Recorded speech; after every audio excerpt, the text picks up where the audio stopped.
But God said, I sent my son that you would have life and have it more abundantly. Now, if you come on into this kingdom, I promise I'm going to give you a pardon for everything that you did in the past.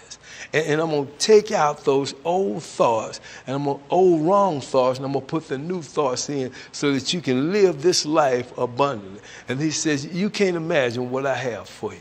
No eye has seen it, no ear has heard, and no one can imagine what God has for you. It said his thoughts are higher than your thoughts. His ways are higher than your ways. So the things you're thinking about, he wants to multiply them. Whatever it is, just put times 10 by it. And he's already made the provision for it. And he said, this is how I'm going to do it, Pastor. So first they got to change their thinking from wrong thinking to right thinking. And really what it is operating in the world by its principles or operating in God by his principle. When you start operating by faith in what the word says, he says that the word can't come back void. It'll go everywhere I send it. And I gave it to you, brothers and sisters, so that you could change your thinking and change your direction. Do you understand that your thoughts actually controls your actions or what you expect or what you believe can happen? If you believe that you are doomed to be in poverty, then you'll probably be in poverty. You know, the Israelites had the opportunity that you have right now.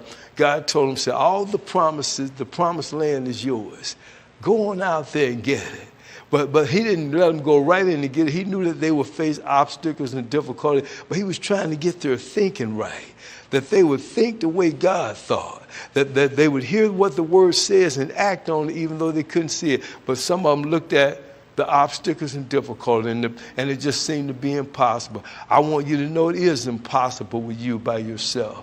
It's not by your strength or your might, but by his spirit that you might prevail. I want you to know that when you take this right thinking and start to think the way God thinks and act the way God acts, that you can get the same results that Jesus had.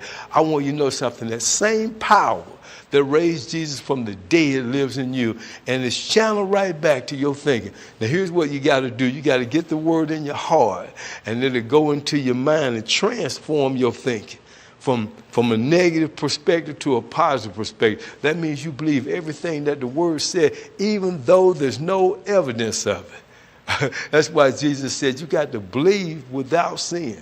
I want y'all to understand that the word believes means you got to speak right, think right, look at things from the right perspective. Well, what's the right perspective, Pastor? Well, he said, my God will supply all your needs according to his riches and glory in Christ Jesus.